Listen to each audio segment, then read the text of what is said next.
Yes. Okay. Okay, good afternoon, everyone. I'm the commentator for this afternoon's panel, panel 3, Stability and Circulation. Each panelist will have 20 minutes to deliver comments about their paper and their work, followed by my comments, and then I'm assuming opening up to the audience for further questions and discussion. We will go in the order listed in the brochure. Julie Ringelheim from UC Louvain in Belgium will be discussing adjudicating race, judges, human rights, and the racial conundrum, followed by Ambroise Wonkum from the University of Cape Town in South Africa. Bantu is not equal to Bantu, the case of malaria-resistant genes in Africa. And the last but not least, Pablo Gomez from the University of Wisconsin, Madison, paper entitled Double Labor, Race Quantification, and the Invention of Modern Bodies. Okay, so we'll go in the order.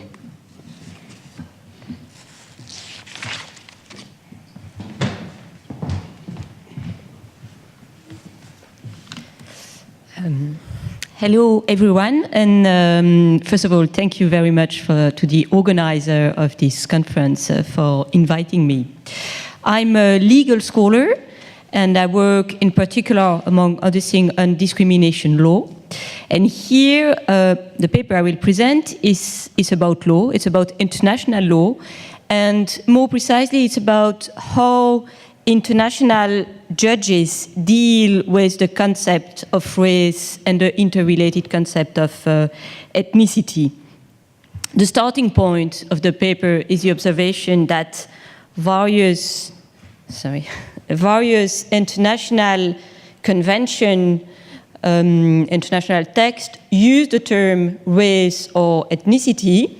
These are texts that are aimed at protecting people against all sorts of abuse based on their supposed race or ethnic identity, but they entail that sometimes international courts have to assess whether a group or a person is of a certain race or ethnicity.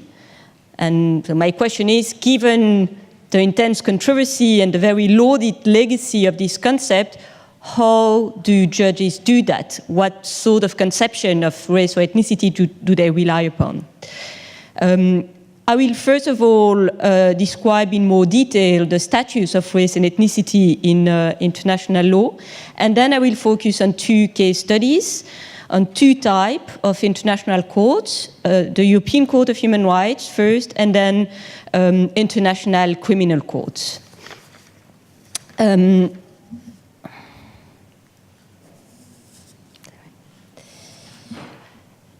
So the term race first appeared in a number of international conventions or declarations, most of which were adopted in the wake of the Second World War. So they were obviously inspired by the determination to condemn the practice of systematic exclusion, persecution, extermination applied by the Nazi regime and legitimized based on racist theories, but they did not discard the term race, the concept of race, which was still largely accepted at the time. They aimed at preventing and condemning people being harmed based on their supposed race. So the term appears in the Charter of the United Nations, first of all, in the Universal Declaration of Human Rights, both of which prohibit discrimination based on race, among other grounds. The day before the Universal Declaration of Human Rights was adopted, the Convention on the Prevention and Punishment of the Crime of Genocide was adopted in 1948, which also referred to race. It referred to 4 groups: racial, religious, ethnic, or national group. In the same period, the Convention on the Status of Refugee was adopted, where you also find the word race. And in the 60s, a bit later, you had the first UN Convention on Human Rights, which was adopted, and it concerned racial discrimination. And this was the first UN Convention on Human Rights ever adopted, and it concerned racial discrimination. Another field of international law that is relevant for our discussion is the field concerned with the protection of minorities. But when you talk about protection of minority or minority rights in international law, you are referring to what in some circles are called national minority or cultural minorities. And here you have texts that are aimed both at prohibiting harm against these minorities, but also at allowing members of this minority at preserving certain what makes their specificity, cultural or other specificity. And here, at least in post-1945 texts, we find the word ethnic. So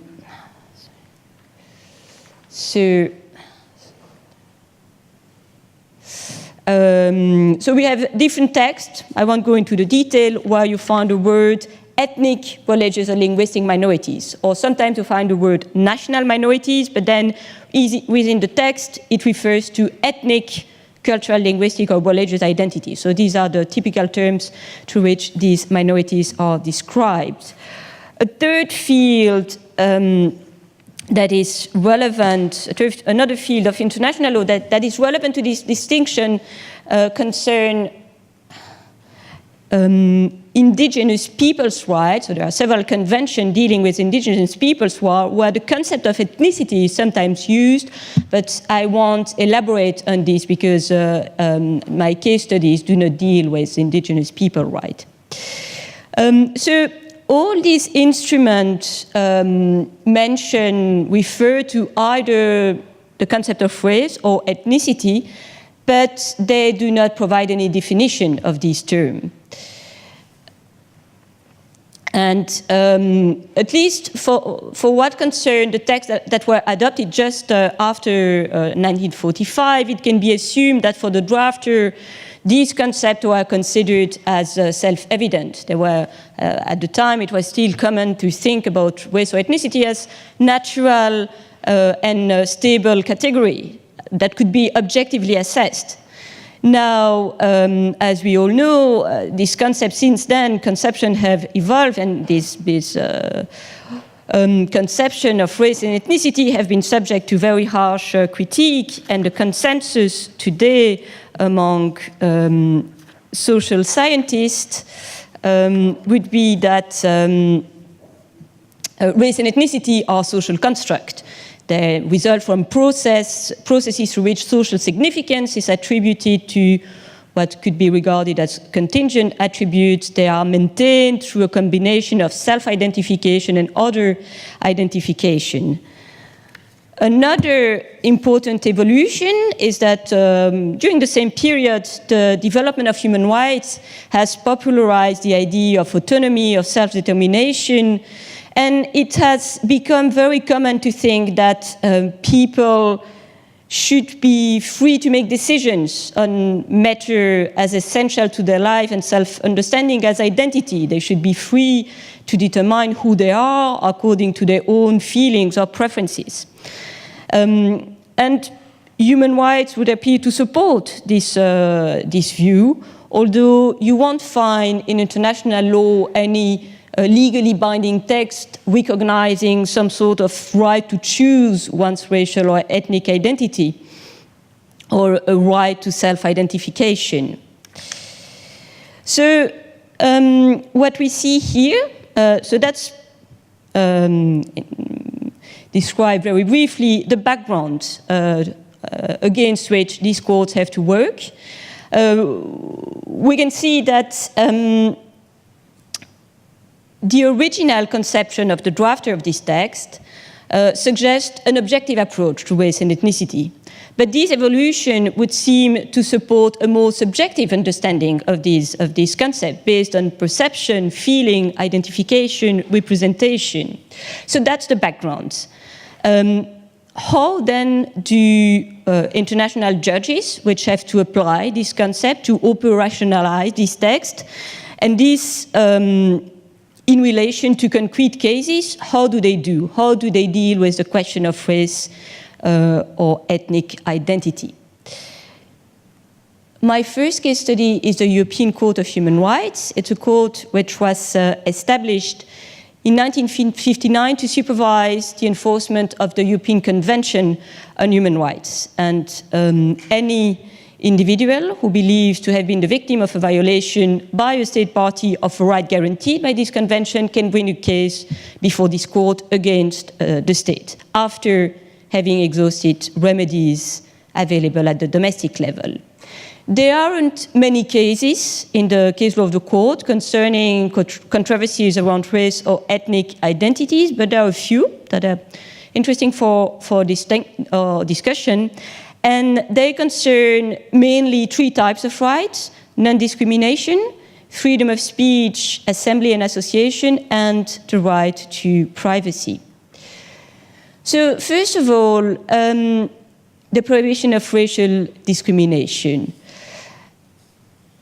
Usually, the race of individuals claiming to be the victim of racial discrimination is not disputed. So there are very few cases where there are direct discussion on race or ethnicity. Usually, the court just accepts as a fact the racial or ethnic origin that is declared by the applicant, unless it is contested by the defendant state, which happen very rarely.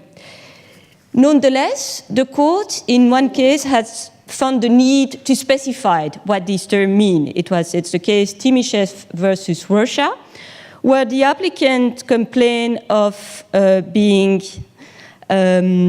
having been discriminated based on his Chechen ethnicity.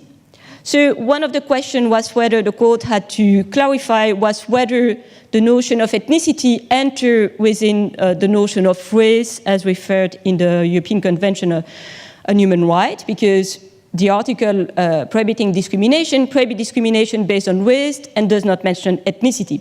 So that was the concern of the court, and this led the court to provide some sort of definition of this notion. So it first start by saying that ethnicity and race are related and overlapping concepts.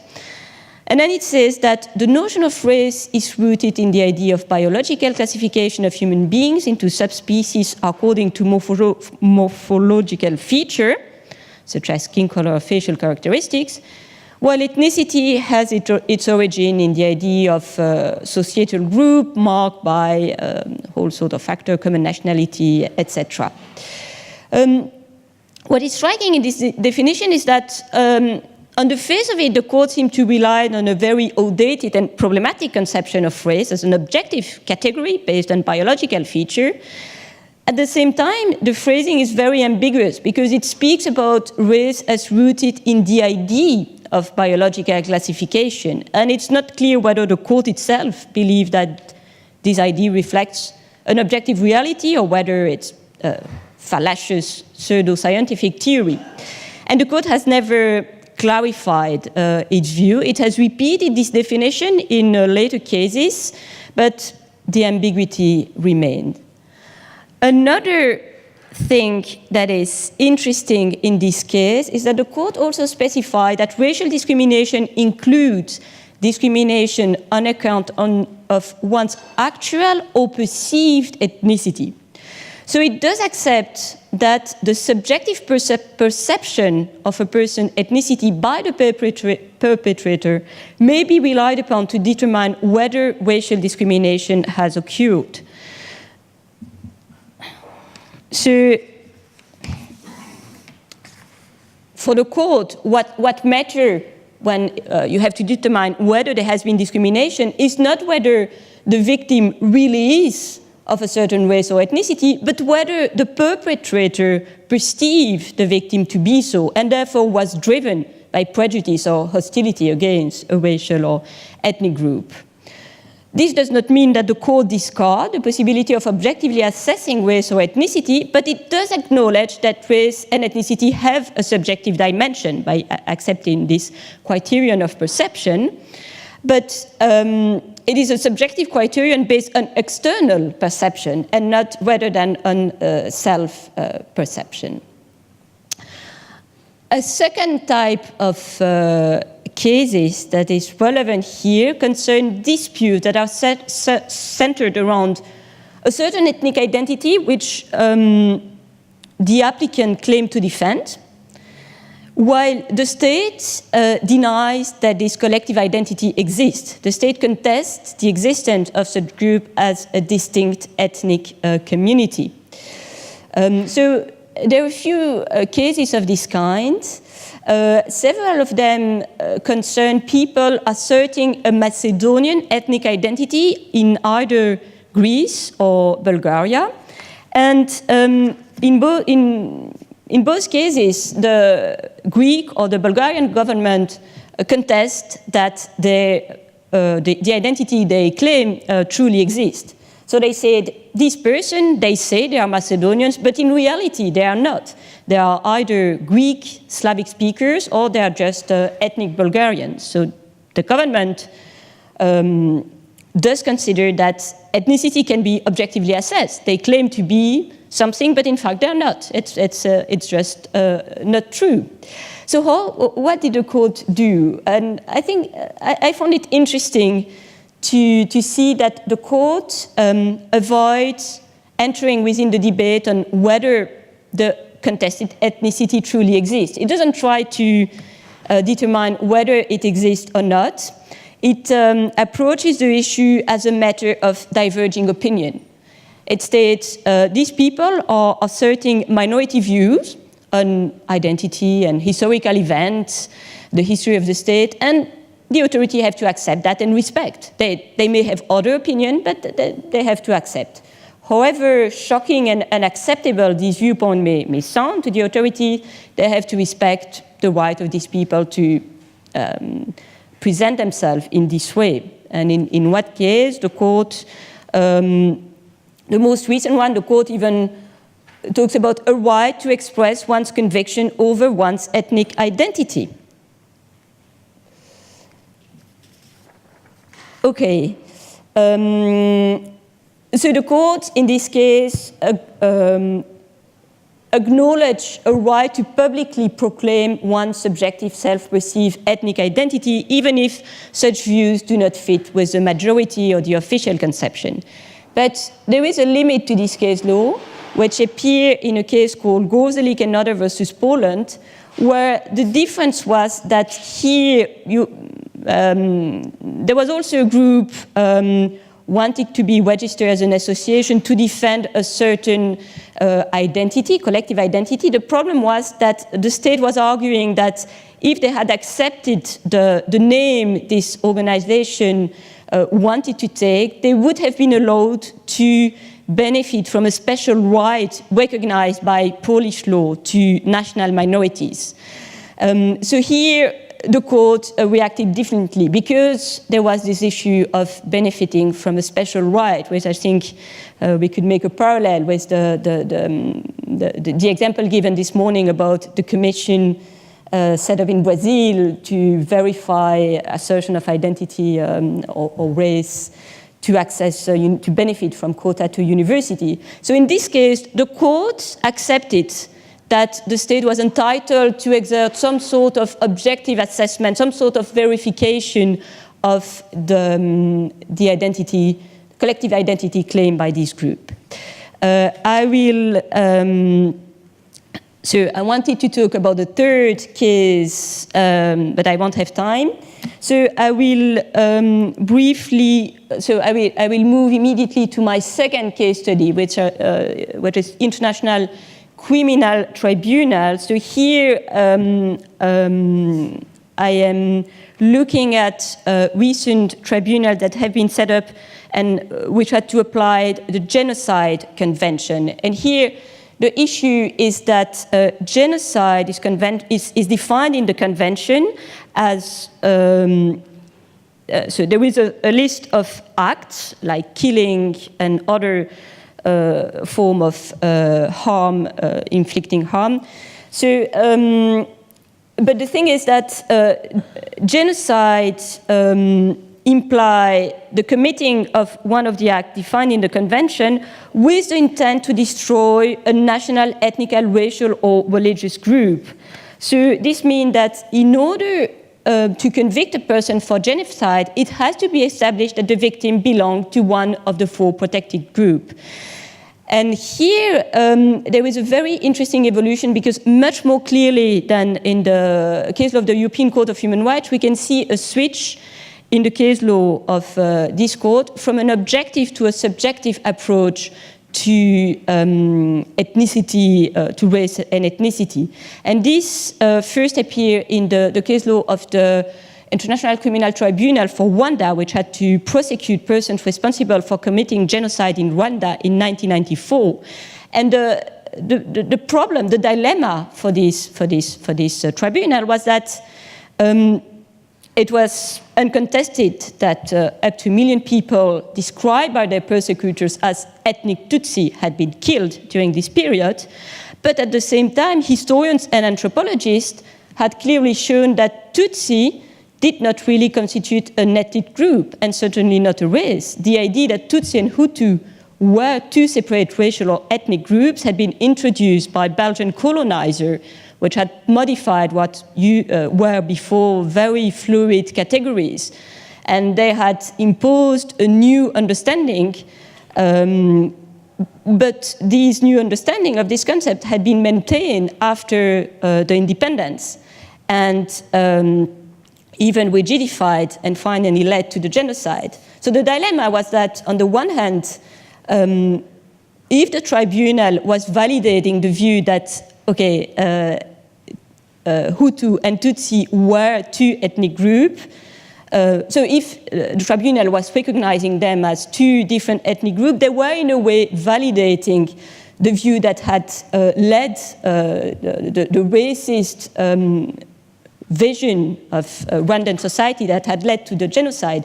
But if they were not recognizing them as 2 racial or ethnic groups, they could not recognize Tutsi as victim of genocide under the convention.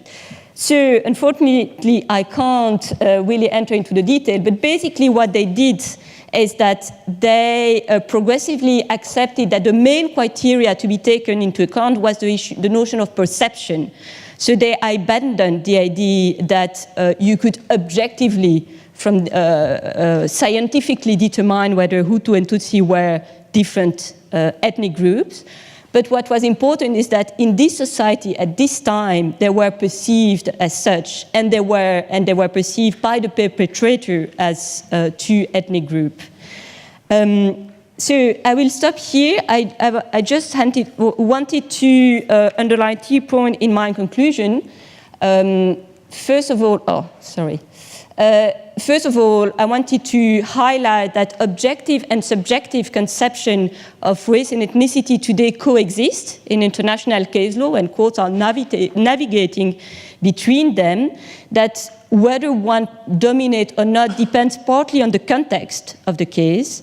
And the third conclusion was that objective and subjective approaches are themselves multiple, and we can talk about that in the discussion, and that you have different objective and different subjective criteria that may lead to different conclusions in concrete cases. Thank you very much.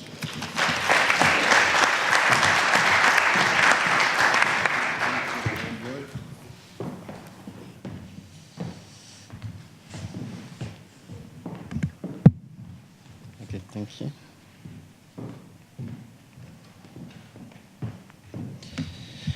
Sambonani.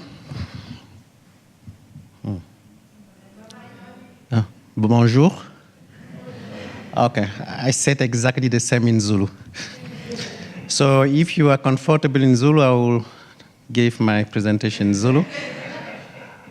My second best language will be in French. I think Julie will understand what I'm saying, but probably none of the people here. So I will try my third best in English. So, but if you don't understand, just ask me to be a bit slow because my accent might be terrible. So I will try, as a geneticist, as a medical geneticist, to convince you that from the genetic point of view, the concept of Bantu is not equal. The definition of Bantu itself is problematic. Even if we stay with the diminished definition that we have now, Bantu is not equal to Bantu. As you all know, we are all African in this room, right? I'm your grandfather to all of you.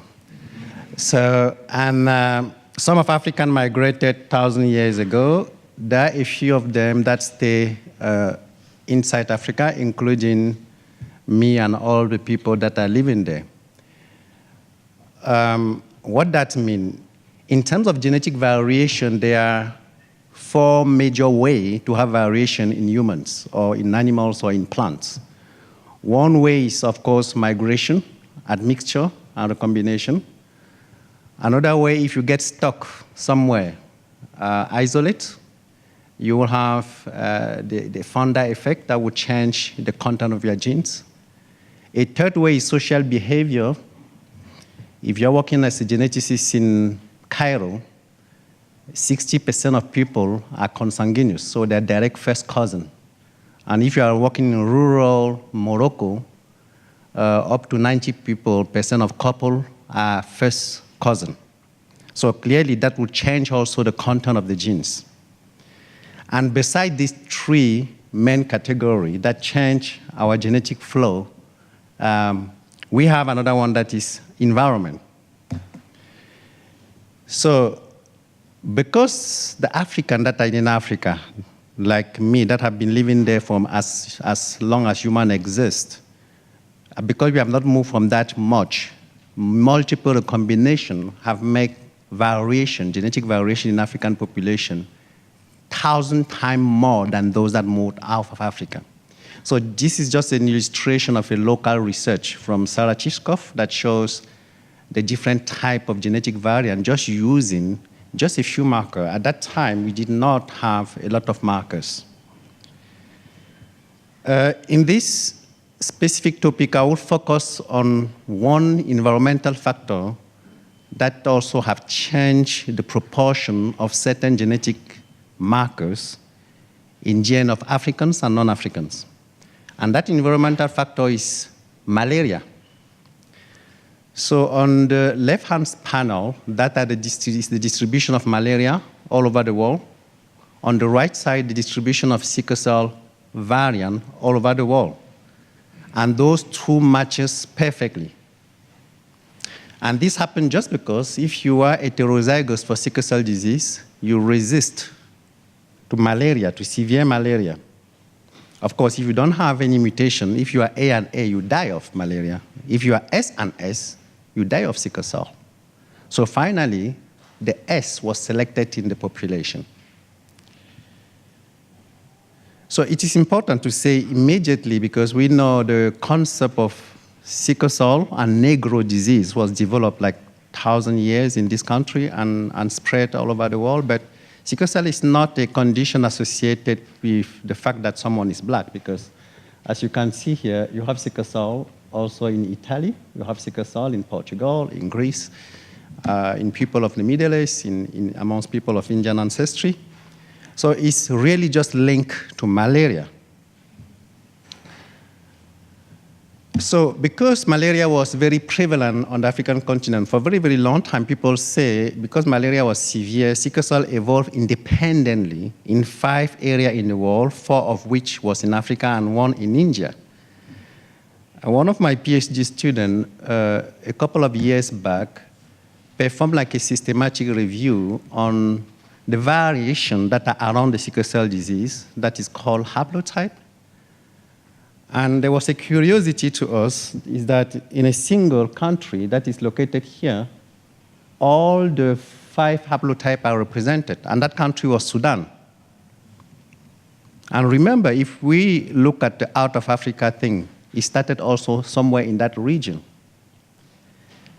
And if those that know a little bit the literature on sickle cell disease, this haplotype that is in West Africa here, the yellow one, that is called Senegal haplotype, have been said to be very specific to West Africa, but in Sudan, Senegal haplotype was there.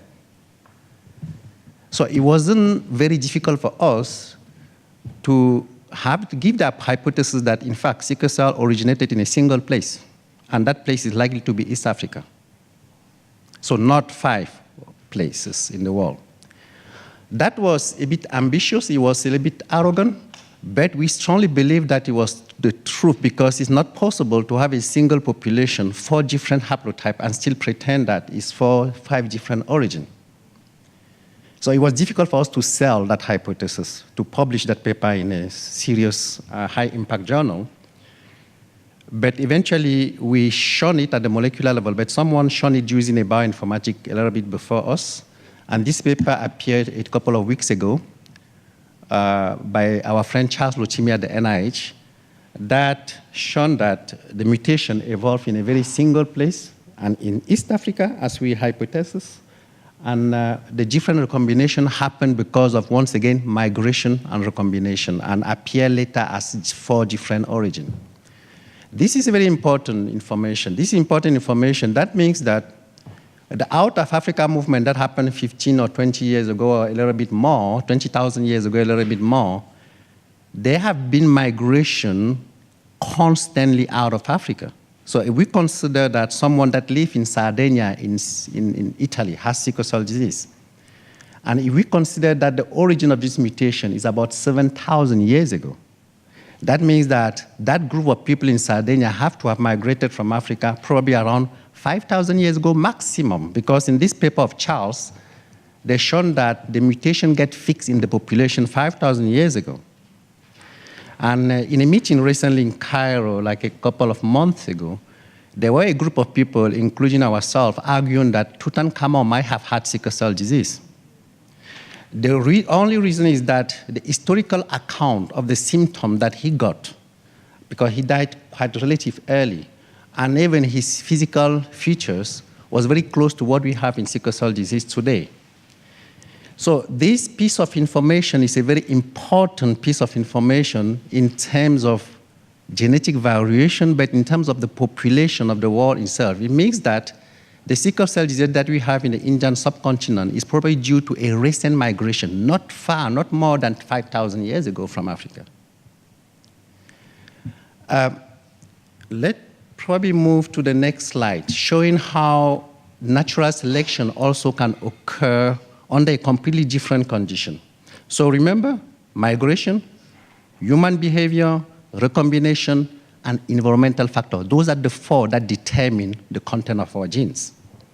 In this particular case, we have a parasite called Trypanosome. If you got the parasite, you have a sleep malagidisomai. Okay, you know what I'm talking. You sleep all the time, right? But it happened that a couple of people developed a variant with one of these genes called ApoL1 and 2, and those people resist to Trypanosome. And because this was a deadly condition, that variant became extremely frequent in people from West African descent. And this variant is very popular here now among African American, of course, because of the historical migration, forced migration from West Africa to America, and they migrated with that variant. And the reason it's popular is that this variant predisposed for chronic kidney disease. But the idea here is just to show another variant that had been selected because of the environmental pressure.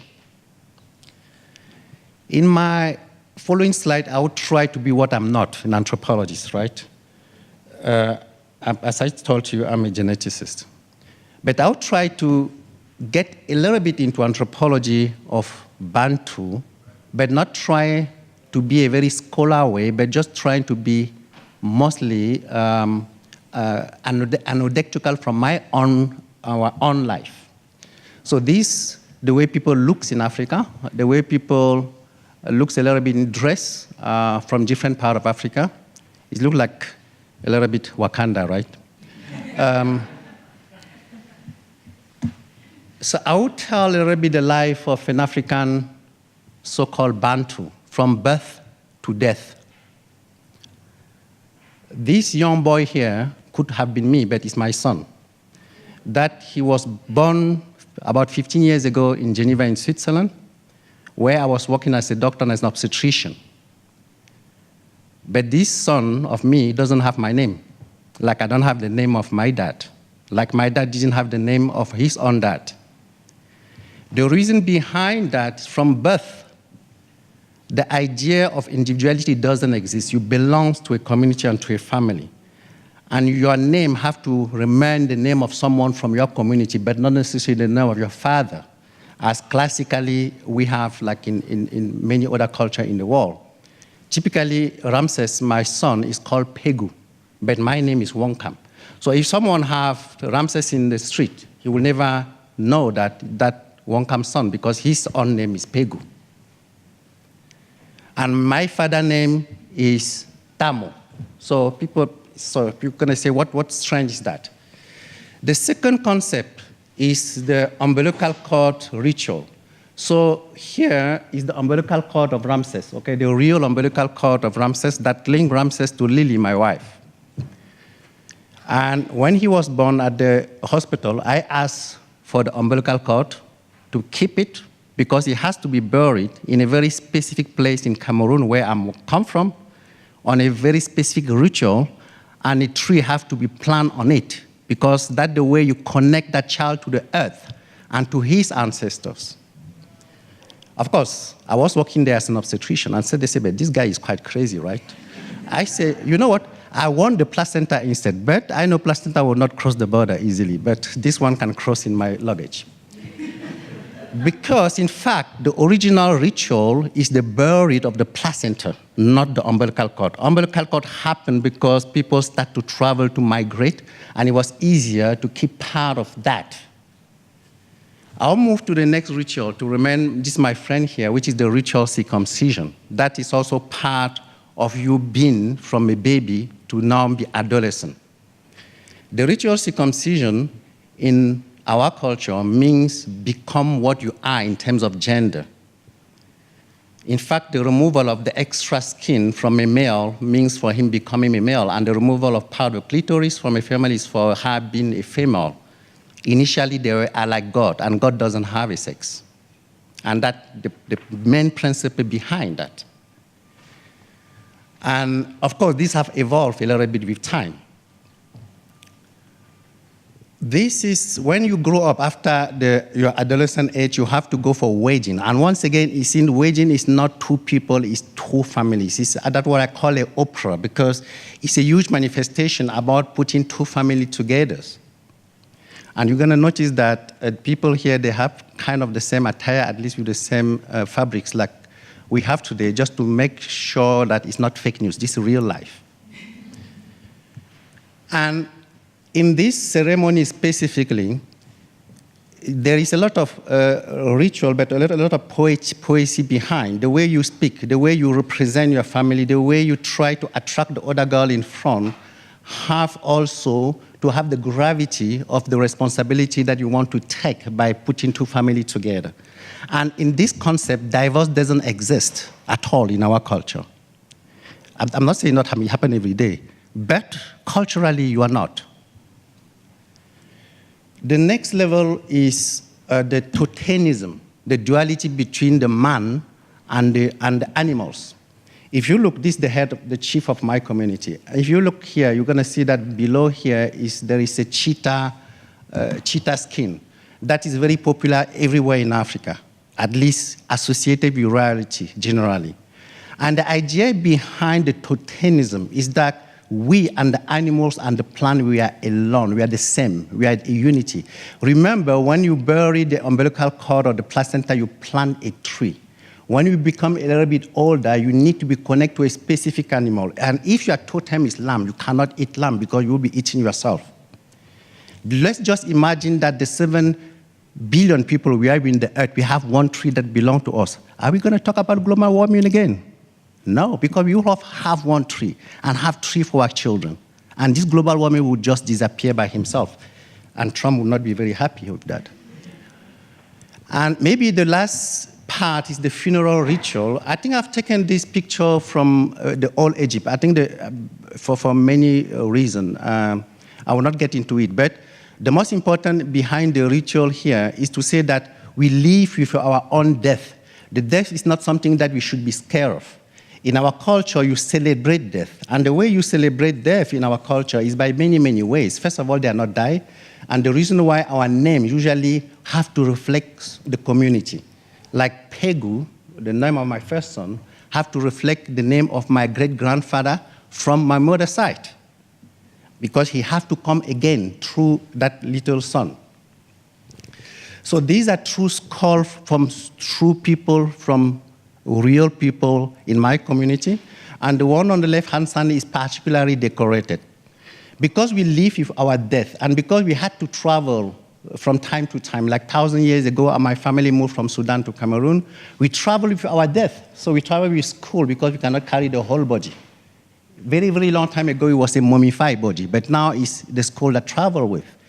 And we don't keep the skull of anyone. If someone has been stupid in his perfect life, we're not going to keep his skull. The skull is kept in such a way that we can speak again to the ancestor if we need to. So that ritual is not a ritual that you can play with.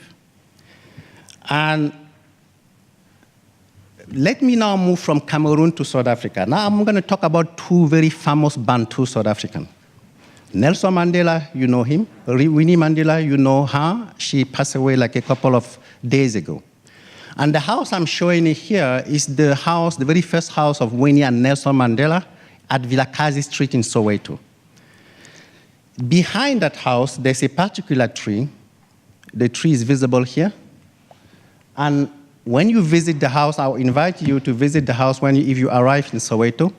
There is the voice of Winnie Mandela saying that under this tree is buried the placenta of all our two girls. The exact same thing Ajit and people say was crazy, right?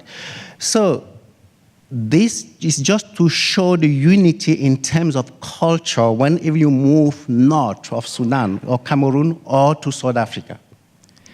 And I think probably some of you have heard about this movie around circumcision that is a problem in South Africa now. So the ritual circumcision is the same, the totenism is the same, the lobola concept of paying a bride price, because we believe in our culture that women are more powerful than males, so you need to pay to have a wife, is something that is also practiced actively. But now, the reason why this is the same is because so-called Bantu people came from the same place and a little bit migrate inside Africa. And I will not discuss the idea of Bantu because Bantu name also is a very problematic. But this is not the place to discuss this. Now let's come back to sickle cell disease. Last year we performed a study trying to look for the frequency of sickle cell disease in Bantu South African. And the reason of doing that was that Bantu South Africans have been out of the malaria zone for at least 3,000 years. And unsurprisingly, we found that they don't have sickle cell mutation anymore. And I've said just before that we have the exact culture, exact language, same language, and so on, but no sickle cell mutation anymore. And to test the concept, we also look at the haplotype, let's say the bed where sickle cell mutation evolved. We could see that you can have Benin haplotype, you can have Bantu haplotype. So that means that migration came from West Africa and probably partly from East Africa. And the other genetic marker was also very low when you move from Cameroon downwards, according to the frequency or the endemicity of malaria. And this also means that if we look at the chart here on the left-hand side, that shows the 6 main ethno-linguistic groups in Africa. So this will not resist to genomic variation, first of all, because it's extremely high. This cannot be used for precision medicine because a Bantu that is in Cameroon have sickle cell, a Bantu that is in South Africa will not have sickle cell. That means that if you want to design something using just the terminology of Bantu, that will not be useful for a geneticist, a medical geneticist like me. This also means that even the diversity in terms of ethno-linguistic that we have here need probably to be revisited, probably need to be revisited with regard to the variation, with regard to the environment. There's a lady that tell me that I don't have enough time, but I would like to argue that I come from very, very far, so you should give me time. We have not even touched yet the variation in the genes, so the exome, the part of the gene that make protein in people of African ancestry. And this is a critical one, part that I want to insist with. If you look at the left panel of the left side here, this database called Exact. It's a database where there's thousands of exomes, thousands of variations, and also the database where when we are looking for mutation, we have to compare the variant against this database. But if you look at the proportion of African variant in the database, it's only 10%, which means that, in fact, most of the variant in people of African ancestry will not be picked up. But that also means that most of the variant, or some variant in people of European ancestry, will be labeled as pathologic when they're not. Just because if you need to have the reference DNA initially or a higher proportion of African DNA that represent the proportion of variation in human generally to pick it up. So ethno-linguistic genetic variation dissociate completely when it comes to the African continent. And ethno-linguistic and genomic variation no-linguistic dissociate in such a way that I don't believe at all that we can use it efficiently, at least at this day and time, for precision medicine in Africa. That is my last slide. Thank you very much.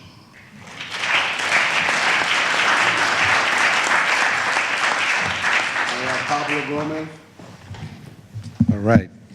Let's see here. Can everybody hear me well? Excellent. Let's see. All right. So I want to start like everybody else by thanking Professor Roberts for the invitation and the PRSS. And Erin, I don't know where she is, but thank you so much for all the work putting this together. It's really a privilege being here. I've greatly enjoyed the papers and the conversation. And today I'm going to be talking about one of my current research project, which is more largely interested in exploring the emergence in 16th and 17th century Atlantic slaving societies of a new epistemology that conceived of fungible and universal bodies that were measurable and comparable as were the diseases that affected them in what I think were quantifiable and reproducible ways on the basis of normalized, constant standards. And what I'm going to be talking about today is part of this new research that talks about one of these paradoxical developments associated with these events, which was the appearance of early empirical methodologies for the categorization of human beings in groups on the basis of their physical characteristics. And this is, depending on how you count, 100 or 150 years before the appearance of the modern ideations of scientific race in the 18th century. So, to wit, my paper argues that these novel ways of thinking about the body, also in universal, quantifiable, fungible ways, also allowed slave trading communities in the late 16th and first decades of the 17th century to create these categories of human populations differentiated specifically on physicality. And this is obviously projects that go alongside the creation of ideas about the taxonomization and knowledge making in nature that the people that are being object of these various products are creating. There is larger spaces here that I and others have explored in our previous work, including my first book. I just wanted to mention this because what we're going to be talking about is pretty much a space that in which these beings do not figure as producers of knowledge, but they also are creating their own larger epistemological and ontological spaces. So scholars have usually talked about these ideas related to the quantifiable, fungible, universal bodies as related to the rise of scientific racism, the new science of the 17th century, and political and medical arithmetics in late 17th century and 18th century English, French, and more generally Northern European learned circles. So a long tradition sustains that the creation of this concept related to the possibilities of quantifying large groups of these fungible bodies first became computable in those spaces, even if such development is acknowledged to be uneven, contested, and messy. At the same time, the early history of race in the 16th and 17th century does not appear to be associated with these developments I just mentioned. Instead, historians have been usually interested in examining the intellectual justifications for slavery and discussion about the human nature of both Amerindians and Africans, together with emerging notions of different humans. There is thus an unsaid assumption that the very concept of race emerges out of these mostly theological and scholastic disquisitions as linked to processes of colonialism and imperial expansion that is later linked to scientific racism, this one quantifiable and empirical demonstrable in the 18th century. But these two ideas, that of universal fungible bodies and the possibilities for physically differentiate among them, are already present in the kind of evidence that I'm going to be talking about today, those emerging from the records of 16th and 17th century South Atlantic slaving societies. So, and this is just to give you kind of a quick overview of what are the archives that I'm talking about, but these are very different from the usual sources that we talk about when we used to talk about the ideation of these concepts. And we heard a little bit about this morning about how those intellectual trajectories have taken place. But what these historical actors are doing are developing those tools and putting them in practice, in not actually creating the same sort of narratives to which we're very used to. They appear in financial records, contracts, transactions, and accounting books. So, and I think that in them, it becomes very evident the pervasive and encompassive effect of the metal on the flesh, the one that came to define the bodies, not only of the slaves, not only of those slaves that are being transacted, but I think more largely the bodies of modernity. That is, those that gave rise to plantation economies, true, to chattel slavery, to encomiendas, but also to ideas about Western national productivity, to epidemiology, and to fungal biomedical corporality.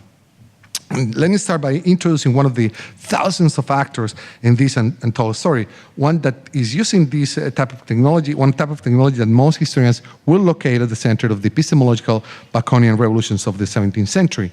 It's a table, but one that comes from an unexpected place. So before I show you the table, I just wanted to mention that the acts and the transactions that we're going to be talking about are mostly taking place in this early modern Caribbean and Atlantic space that received the lion's share of all the slave trade coming into the New World up to the 1670s. And this is something that most people do not realize. The early Caribbean received 400,000 slaves up to 1670 compared, for instance, to 1,000 to North America and about 30,000 to Brazil, which obviously will come to be the most important, the recipient of the vast majority. But these early ideas, this notion that will be pervasive, as I will show after this, in the Atlantic, in that Black Atlantic, are already present here. These are the spaces where they are being developed. And I don't think this is emphasized much. So the table that I'm talking about, and this is one of the examples contained in these documents, they are from a rich report saying that Miguel Corcuera, who was one of the accountants of the Spanish crown in Cartagena, Indias, in the New Kingdom of Granada, modern-day Colombia, to the House of Trade in Seville. Cartagena was by then the main slave entrepot in the Americas, and Corcuera was obviously in the thick of the slave trading business. In the report dated June 17, 1615, Corcuera scrutinized a contract that the crown had made with one Captain Alonso Trujillo de Yebra for bringing slaves to work in the silver mines of Las Lajas in the town of Mariquita, 700 miles as the crow flies south of Cartagena. And this is another important thing. Most slaves that came during that period, they're not coming to work in plantations. They're coming to work in these mines, gold and silver mines. The accountant wrote that he had total, quote, until the last maravedi, unquote, comparing the scheme proposed by Trujillo de Yerba with another two in which the crown will bring slaves directly from Africa and which he said were clearly more advantageous. And these are kind of at the center of the paper today. So remember, these are not slaves that are already there in the New World. These are not even slaves that have been already sequestered in Africa.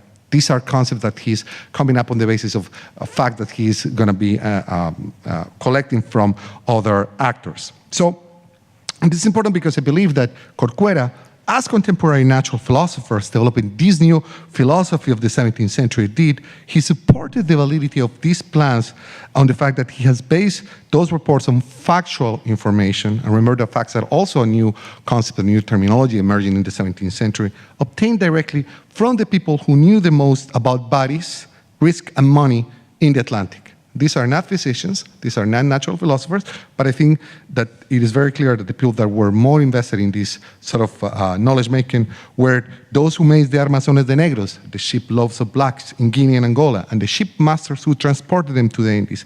He also consulted with the wholesale slave purchasers in Cartagena and with their final clients, those buying slaves to work in the gold and silver mines that I just mentioned, in the northern New Kingdom of Granada, Peru, and New Spain. Corcuera had done his research about how to quantify these still unmaterialized bodies and the risk of transporting and trading with them by asking slave traders, those medical practitioners working with slaves from in different parts of West and West Central Africa, and those slave sellers also in West and West Central Africa and the Americas. And this is important here. These are not only Europeans, but also Africans, Creoles in the Caribbean, and in all of these spaces, Atlantic spaces. About what he said were the more practical and intelligent ways that were for transporting lots of slaves, lotes de esclavos, to these kingdoms. And this is important, this a word that I highlighted here in the documents. He's not talking about individuals, he's talking about groups. He's talking about lotes. He also, we will see shortly, compared those physical characteristics of these group bodies and their productivity as differentiated from similar fungible groups of Amerindian bodies working in forced labor regimes also in the Americas. So I'm sure some of you are asking, well, it is not surprising that slave traders are thinking in terms of money related to slave bodies, and that is true. I mean, the fact that slave traders that examine and appraise bondsmen and women on the basis of age or illness should not come as a surprise to anybody here. But ancient and medieval slaves' sales and calculation of slave prices were based on individual examination. And it was only with the explosion of the transatlantic slave trade in the 16th century that these specific, fungible, universal, abstract units of measurement became an absolute necessity for international commercial exchange, the elaboration of contracts, insurance, loan, and the commodification and fetishization of bodies, disease, and life itself. And this is not to say that slaves were not then evaluated and commodified individually. And I'm going to show you how that was done. But the innovation here, what they are doing is imagining and transacting in those slaves in abstract ways. So, and this is very clear in the case of Corcuera, and this is just one example of hundreds of documents using similar conceptual tools. So, Corcuera, as I said before, make sure to compute the gains coming not only from the commodities produced by the slaves, but also from them all the money and transactions around basically the labor that those abstractions are doing in contracts between slave traders, bankers, and buying. So these abstractions, these pieces that I'm going to be talking about, they are performing a financial labor of their own. And again, he's making specific claims about lotes. Slave traders also talk about groups of human beings in terms of armazones, ship loads of slaves, as I mentioned before. And this is a document already used in 1522 in a Cédula Real regulation from the Spanish Royal Crown sent to New Spain.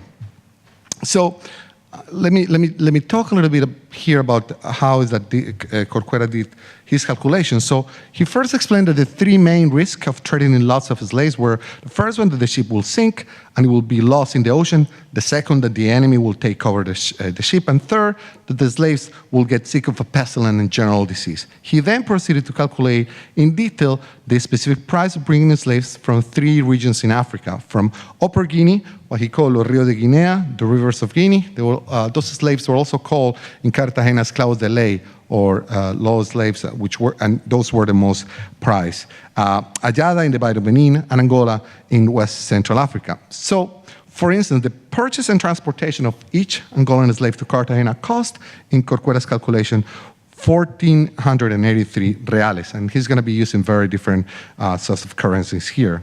And he estimated that in the Middle Passage, the death rate for slaves, again as lots, as groups, was 10%. then only 400 of 500 slaves purchased in cities like Luanda and Angola would arrive in Cartagena. Corcuera tallied the price of the dead slaves to the price of the remaining lot.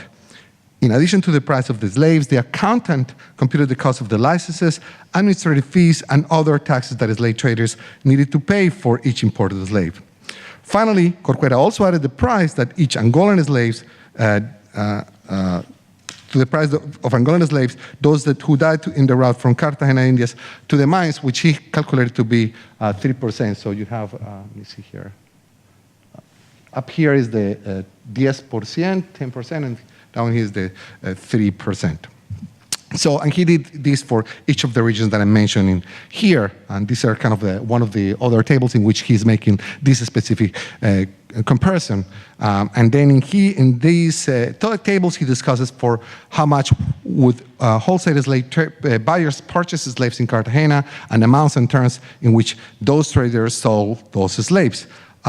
And for instance, wholesale slave traders bought African captives coming from the Guinea rivers for 260 pesos, and then sold in credit for 280 pesos. So he calculated basically the gain of selling these slaves to around 10,000 pesos of common silver. This is figured very prominently in Corcuera's calculations, and he added to the cost of each group estimates about the price of barbers, medicine, physicians, and funerary expenses for those who died upon arrival. Traders like Corcuera did not only appraise physical body features, but also the slave's agency. So Corcuera wrote that it was very important for the slaves' value appraisals that those from the rivers of Guinea, those that I said were more expensive, because they were the most productive in terms of their labor. It's important, had the lowest risk of upraising, and who accordingly were the ones who will be the most valued. He said, for instance, that the slaves coming from Angola, according to this fact that he's gathering from a slave purchaser, were the most abundant, but also the least productive in labor terms. So he's thinking all along in terms of productivity. The same thing about those coming from the Val Benin who were disciplined but resistant to physical labor.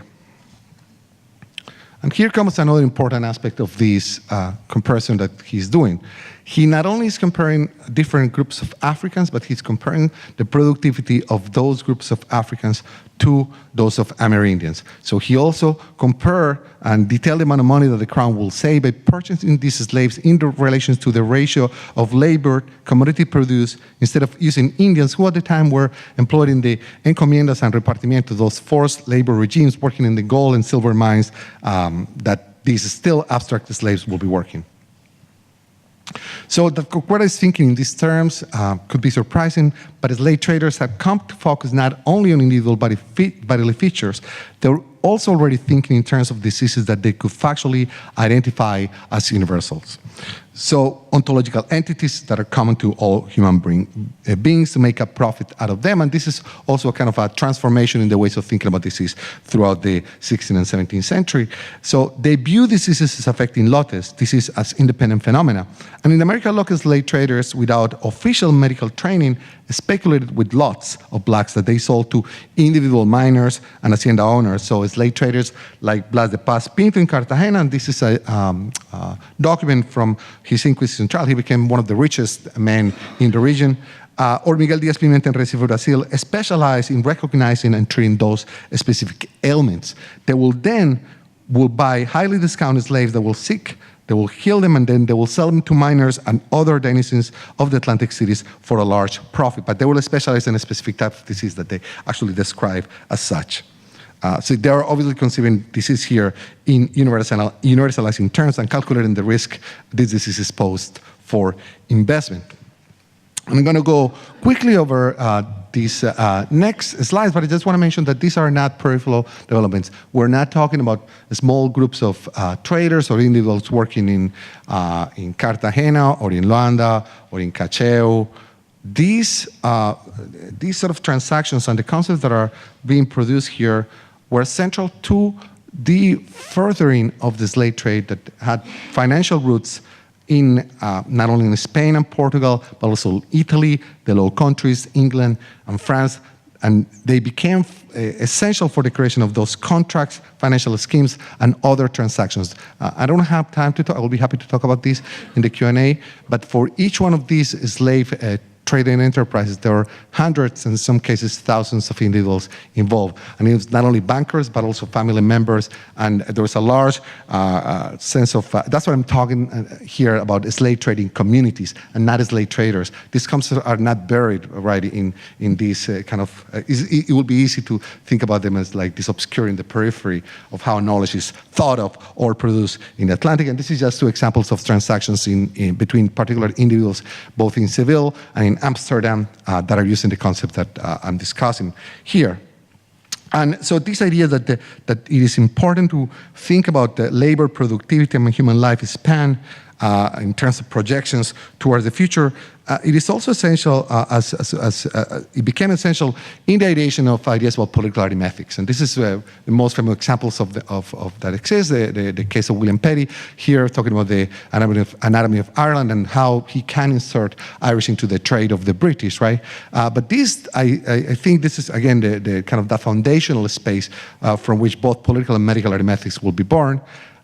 It's not that different from what Corcuera is doing. He's also thinking about the production, how gains will be produced on the basis of the interest that slave purchasers paid for loans for up to 5 years. So he's calculating human productivity, and so he's doing so to 1, to 2, to 3, to 4, and 5 years. So he's thinking about how much the crown is going to make and how much the slave owners are willing to pay on the basis of the same calculations about how much money they are going to produce. And again, they are not talking again about individuals here. They are talking about human populations. That is exactly what William Petty was doing. This is almost 8 decades later in England. And again, this is at the center of that very vaunted histories, intellectual histories of political economy and public health even. So, but there is something more, and I don't have time to go into detail here. I just want to give you a sense of something else that I also explore in my work, is that they also created abstract units that will be important for the contracts themselves. In other words, that they are not thinking uniquely in terms of those lots, that they have a specific units for those lots. And this is something that some of you have heard me talk about before, the idea of the pieza. And again, I'll be happy to talk more about this in the Q&A, but I just want to point out that this is a specific unit that remains in use up to the 18th and even 19th century all around the Atlantic.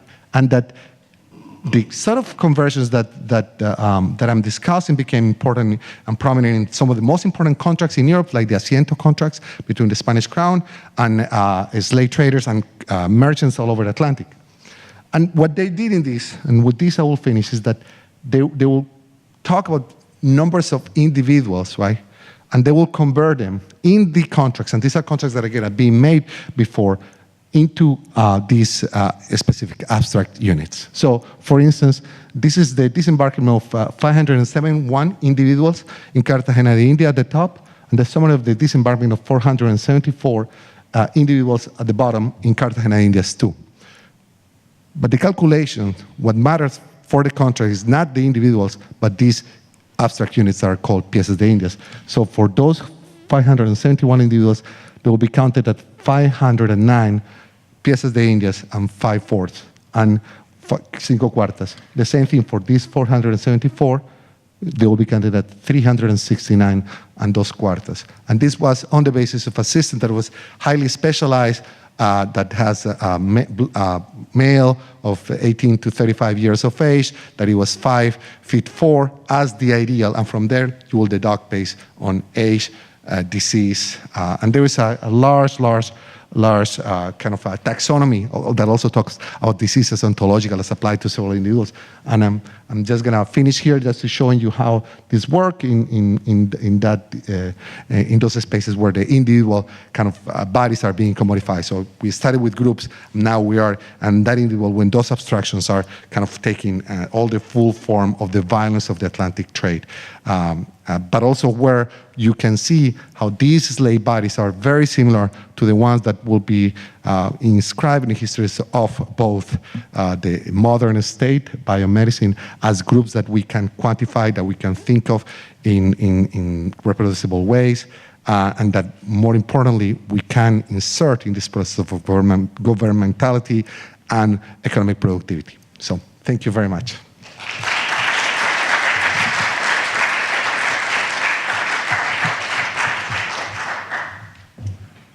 Okay, now for some comments on these stimulating and insightful, thoughtful papers and presentations.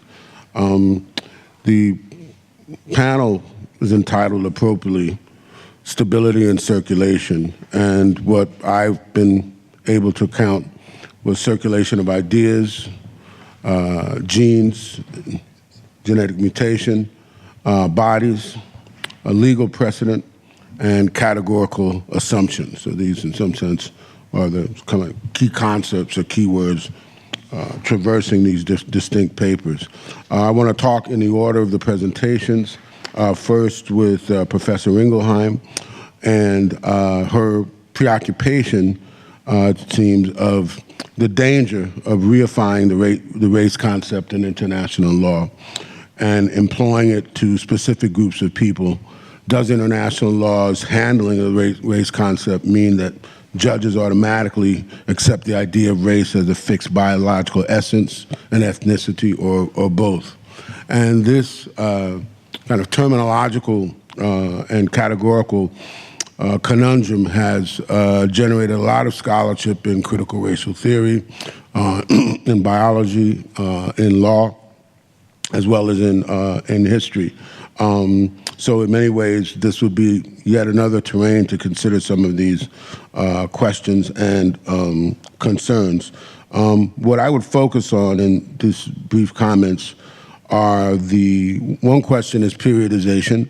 The paper focuses largely on the post-World War II period and the precedents after the modern Holocaust and genocides, and wondering if some of this, in some sense, predates the period and, in fact, first emerges as a discourse around rights, minority rights, and stateless subjects after World War I, particularly the idea of the non-historical nations that was a great topic of consideration, particularly with the fall of the Habsburg and Ottoman empires, and I'll get into that in a minute. And at a time, at the end of World War I, that not just race and ethnicity, but also nationality were terms that are often used interchangeably. So, for example, just sort of one anecdote here. So Franz Joseph, at the moment when he's trying to retain the federation under the empire and allow nationalities to have a political autonomy, he also describes the Hungarians and various other nationalities as racist, but not in the sense in which we would use race in some biological sense today. So this leads to a kind of a second question I've got, which is about the idea in more sociological terms of race as a social fact, that it seems like the tension here between one, race and ethnicity, on the other hand, or constructivist or biological accounts, that there could be a consideration of a third, race as social fact and race as a matter or phenomena of group formation without relying on essentializing concepts. And this also, in some sense, complicates the idea of objective and subjective criteria, whether objective and subjective criteria are favored in determinations regarding race in international law. And here, our colleague at Penn, Robert Vitalis, has written on this in terms of international relations that could be very, very helpful. Also, there are some comparative implications if we move from the sort of macro level of international law to actual sort of level below of actual nation states. We see in certain contexts the difficulty in teasing out the distinctions between objective and subjective definitions. In Brazil, for example, a place I know best. Color and phenotypical categorization has always been complicated because there have often been variances and variations between how people name themselves and researchers name them. And that the researcher also could be biased in relation to how he or she wants to categorize a particular person. And a lot of this is taken up in the recent work of Edward Tellis, a book called Pigmentocracy, that takes some of this up. Let me move to Professor Wankamp. I didn't have the opportunity to see the PowerPoint in advance, so some of these comments are basically on the fly. But what I thought was really interesting for me was thinking about the relationship between sickle cell and migration, endogamy, and recombination, and the ways in which the kind of cartography of Africa and the Mediterranean that malaria and sickle cell map up almost completely, completely overlap. And I thought about this as an interesting way to think about the question of migrations and recombination. All right. Thirdly, I want to go to Professor Gomez's paper now, Double Labor, Quantification, and the Invention of Modern Bodies. And one of the points I think that's implicit in this paper that could be rendered more explicit, and he and I talked about this briefly before the panel, is that one of the things this paper helps underscore are the ways in which ecclesiastic racisms, particularly in the New World, predated scientific racisms, right? And that in some ways became the scaffolding for racial and ethno-national hierarchies in the 16th and 17th centuries in the New World. I'm thinking, for example, the castas regimes as one example. Another example could be the 17th century invention of the Code Noir by the French Empire in relation to its colonies and laws designed to manage slaves and prevent their escape or mutiny. And additionally, the Code Noir was also an anti-Semitic document because it was also concerned with the circulation of Judaism throughout the French colonies. So these become, in some sense, techniques of management and control. Here, I think the couple other references I would suggest, and there's a great line, and he's at the history of the slave body and the creation of categories of racial difference. Ellipsis travels the same path that the history of the modern body of public health, and biomedicine. And here's some work, particularly if you're working in Latin America, Sidney Chaloup's work, Brazil, on the cholera epidemic and it's sort of the way in which it's fused with racist ideologies of the time. Certainly Nancy Leigh Steppen, The Hour of Eugenics would be another one, and the radical conservative Gilberto Freire, who in some sense attempts to, in one sense, abide by or accept certain tenets of eugenics, but all at the same time suggests that race mixture was a revolutionary good for Brazil and Latin America. And these discourses were not just in Brazil, but certainly Venezuela, Colombia, and of course Mexico, La Raza Cósmica, right? One of the things to think about, I think, is that in a sort of later period, it becomes clear that the slave trade could not afford at a certain point to completely standardize enslaved Africans. And the reason for that is the prospect of revolt. And that also became increasingly part of the calculus. It's outside of your period, but certainly by the Haitian Revolution, this became clear that the Coromantee were considered the most obstreperous. They're involved in most of the slave revolts in the 16th and 17th centuries, right, in the New World. And so this was also part of that calculus. And you mentioned at different points, Don Paz Pinto and Cosuera, as a sort of using and inventing these techniques, which you attribute to being modern techniques. And I'm wondering, in some sense, all these intricate processes and ways of drawing profit from sale of slaves an entity unto itself or as a part of a wider phenomenon, and that is the growth of mercantile capitalism, right? And what Marx referred to as primitive accumulation, the sort of one of the feeding troughs for mercantile capitalism and ultimately providing capital for industrial capitalism. And that Marx calls this, in the end of volume 1, so-called primitive accumulation. And I just want to, if you read this one passage from chapter 31, because I think it gets at and encompasses in some sense what you're trying to accomplish here. It's called The Genesis of the Industrial Capitalist. It's the end of volume 1.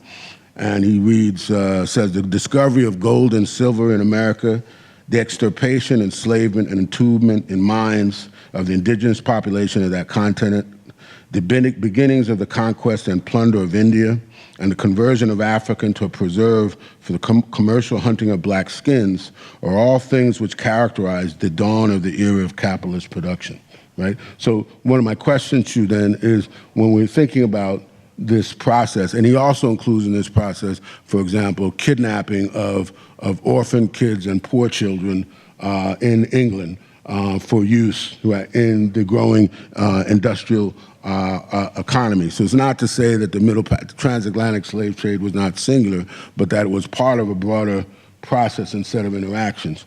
The second question I've got connected to this is, in fact, is counting and accounting and calculus in any way distinctive to modernity?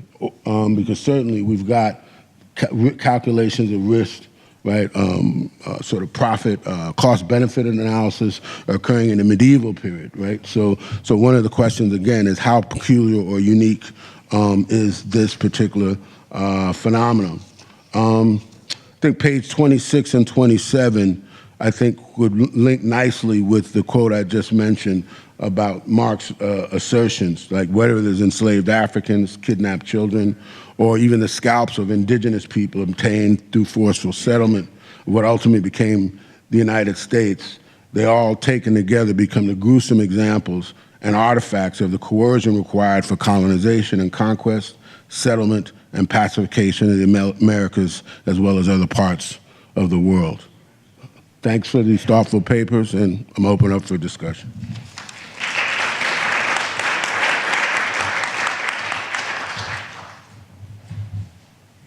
Questions, comments?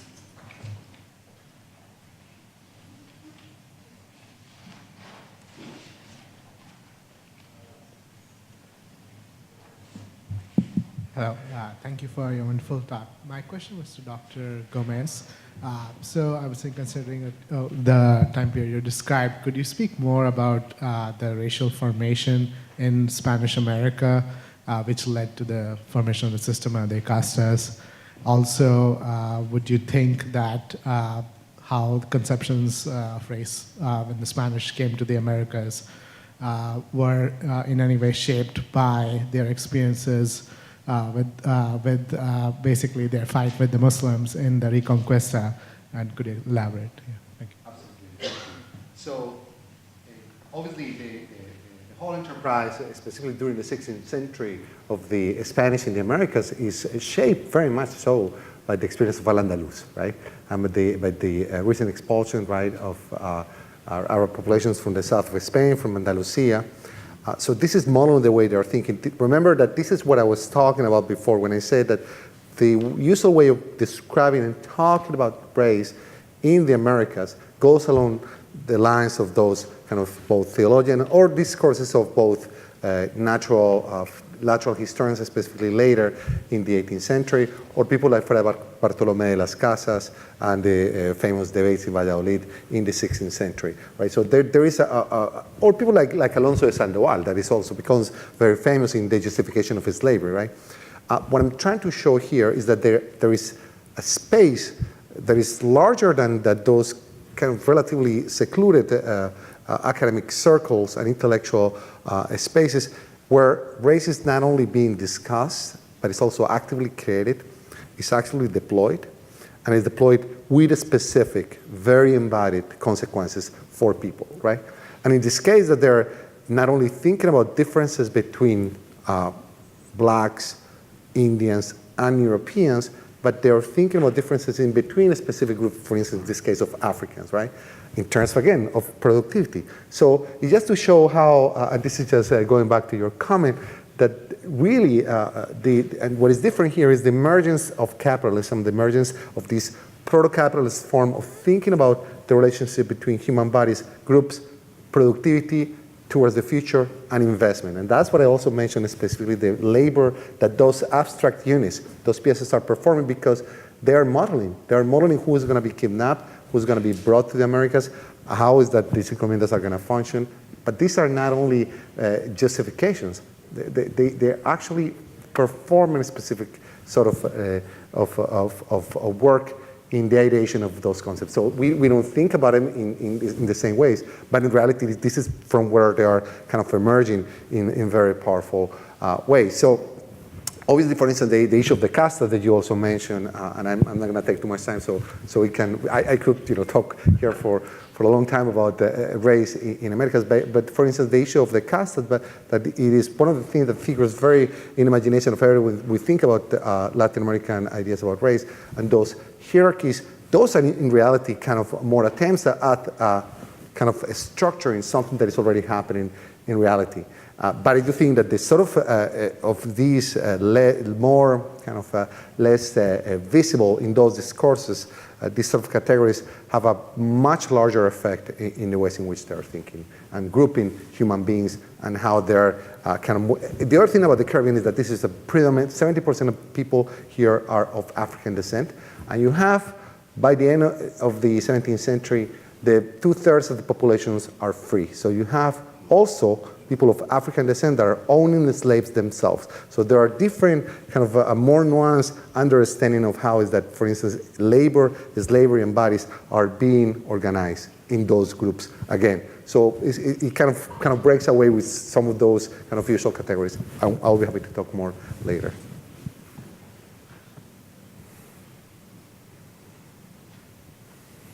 I was fascinated, Professor Ringelheim, by your comments about the sort of fuzzy conceptions of of race, ethnicity, population. And as I'm sure you know, at the very moment you're focusing on, scientific communities are assessing race in various ways. There's a very active debate through UNESCO. Here at the University of Pennsylvania, Carlton Kuhn in 1962 published a book that stated that race was not only biologically real, but very important for all kinds of social policies.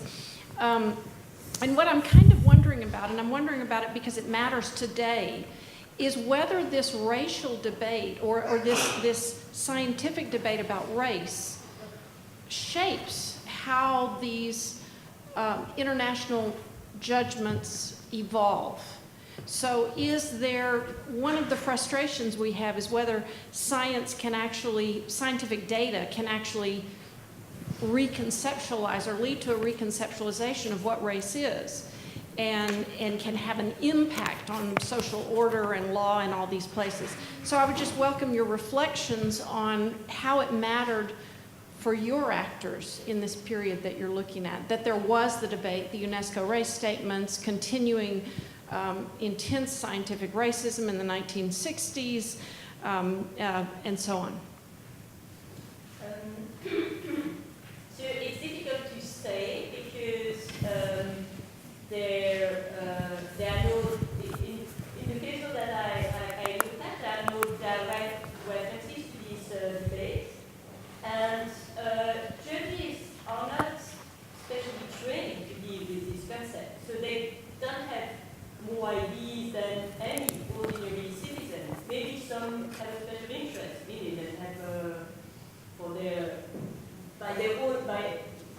interest, personal interest, and maybe some special research, but it's probably not the case of most of them. So now there is probably a difference between the European Court of Human Rights and the International Criminal Tribunal, because the European Court of Human Rights deal with very, very different cases, very, very different issues, and cases that touch upon this kind of issue are minority. Whereas for judges that sit in these international criminal tribunals, genocide is one of the main issues they have to deal with. There are also war crimes, but genocide is really one of the main task, to assess whether people both before them can be convicted or not of genocide. One of the main tasks. So they had to do more thinking about this concept and to specialize more on this issue, and that's why I think the analysis is more elaborate than what you will find in the European Court of Human Rights. Now, you mentioned, to be sure that I understand, you say in the 60s there were, you say also scientists arguing that race objectively exists and people, Yeah, absolutely. Right here, Carlton Kuhn published a book on race science in 1962 that said that, race explained a lot about society. It was biologically real. all right. Well, there is, in fact, I haven't found any references to that, and I haven't found in the case law any judge defending that race is true. And in fact, in one the directive to one recent text against discrimination, it's the most recent international legal text prohibiting discrimination is a directive adopted by the European Union in 2000, which prohibits discrimination based on racial or ethnic origin. And among EU states, there was discussion about whether it was appropriate to use the term race. And some states were opposed to the use of race, whereas others, like the UK, were defending it, saying that that's the term we use in our own law when we say it's appropriate to use it. So the compromise, trying to find in my notes the right quote, so the compromise that was found is that the word was, so the word race was used in the text, but it was specified in the preamble that, the preamble states, the European Union rejects theories which attempt to determine the existence of separate human races. The use of the term racial origin in this directive does not imply an acceptance of such theories. So it would be rather the opposite. I hope this answers your question. But to add another thing, in the so I talked about the international. So for what about international criminal law, I talked about the tribunal for Rwanda,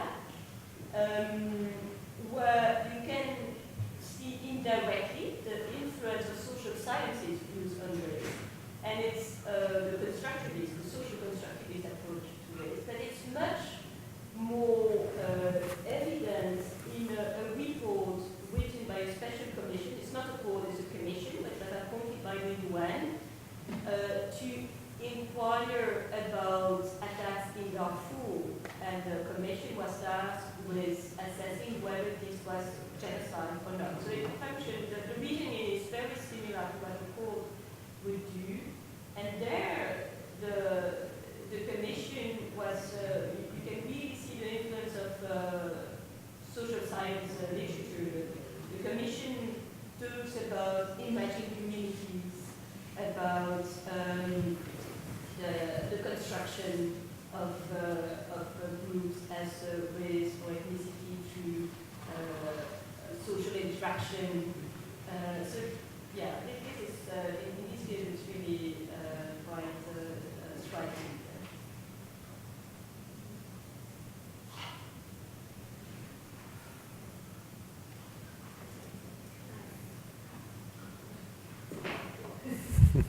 My question is for Professor Wonkman. If I understand correctly, and to bring up the term that Sebastián Gil Reaño brought up earlier, you were making a case today for categorical disalignment. So I was wondering if you could give us, like, from a geneticist perspective, maybe you're an outlier, you know, in a way. In my experience with scientists and geneticists, they're always making the case for different sorts of categorical alignments. So you mentioned a categorical disalignment. Bantu is different from Bantu. But also you played with alignments and disalignments in the geographical distribution of malaria, sickle cell anemia. So I was wondering if you could give us a take-home message under this term. Take Thank away. you. Thank you very much for your question. First of all, I need to acknowledge my ignorance of anthropology and everything on theory around it. So, but I still strongly argue that there is a clear dissociation of what we call genetics and what we call techniques. The categorization in genetics, for me, I try to argue, at least in the paper, that this is based on movement, migration, and environmental pressure, while the culture itself may not change at all according to those environments. So typically, if we just take those examples of selection based on the infection, someone that is in Yaoundé, that is Ewondo, that is Bantu Ewondo, speak nearly the same language like a Xhosa in South Africa, have the very same cultural practices, but they're genetically quite different, because the Xhosa will not have sickle cell, like the Ewondo will have sickle cell. So from the anthropological and cultural point of view, they are kind of the same people. But if I have to design a public health practices with regard to medical genetics, sickle cell would not be a priority for me in South Africa, while in Yaoundé it will be #1 priority. But we are talking about the very same people, the same ethnic label. Probably one of the invite here is to call for social anthropologists or Africanists, maybe to redefine those lines. Because when someone say Bantu, originally Bantu language just means human, it's Abantu. And you will say Abantu, you will say Abantu everywhere else. So even in Abantu, from Sudanese ancestry, like I could be, will have the same cultural practices like a Bantu, which is from South Africa. So what we have in textbook, maybe I didn't have time to elaborate on it, on ethno-linguistic classification, the 6 major ethno-linguistic classification, is also a colonial discourse.